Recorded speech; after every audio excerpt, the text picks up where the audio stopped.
এখানে গরুর মাংস আজকে রান্না করতেছি। সব মশলা এখানে দিয়ে আমি সুন্দর করে বসায় দিয়েছি।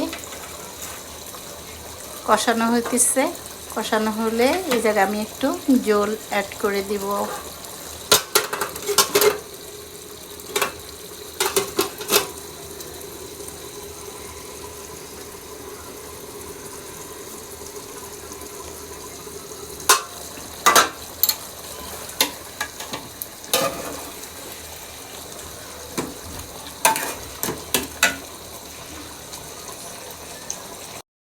এখানে কষানো হয়ে গেছে, তো এখানে আমি একটু মুগের ডাউল দিয়ে নিব। তারপরে পোলাও চাল দিয়ে এখানে আমি বোনা খিচুড়ি রান্না করব। এখানে ডাউলটা দিয়ে নিলাম, তারপরে আমি একটু ভালো করে কষায় পরে এখানে আমি চাউলটা দিয়ে নিব, পোলাও চাউল। তো আমার ডাউলটা কষানো হয়ে গেছে, এখন আমি পোলাও চাউলটা দিয়ে নিলাম। তো আমি ভালো করে নেড়ে ছেড়ে নিব।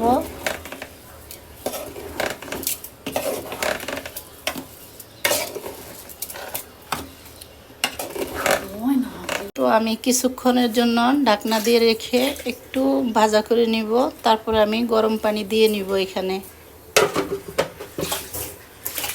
ফুটানো পানিটা আমি এখানে দিয়ে নিলাম।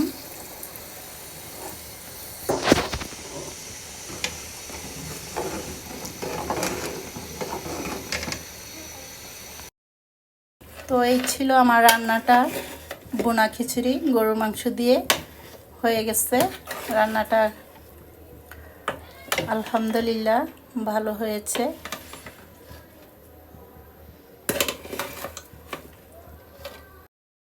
কেমন হয়েছে খিচুড়িটা? মাশাআল্লাহ, আলহামদুলিল্লাহ, খুব সুন্দর হয়েছে, অনেক সুন্দর হয়েছে, দেখতে চমৎকার, সুগন্ধ, এমনকি স্বাদ, সব কিছু সুন্দর হয়েছে আলহামদুলিল্লাহ।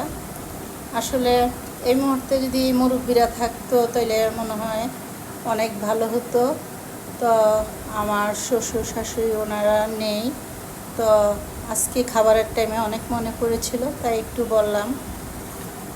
তো যাদের বাবা মা আছে মুরব্বী, সবাই একসাথে জুম্মার দিন বসে খাবেন, ইনশাল্লাহ আল্লাহ পাক খুশি হয়ে যাবে।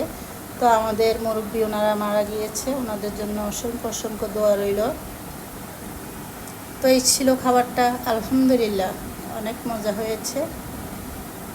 সবার জন্য অসংখ্য দোয়া রইল। জুম্মা মোবারক।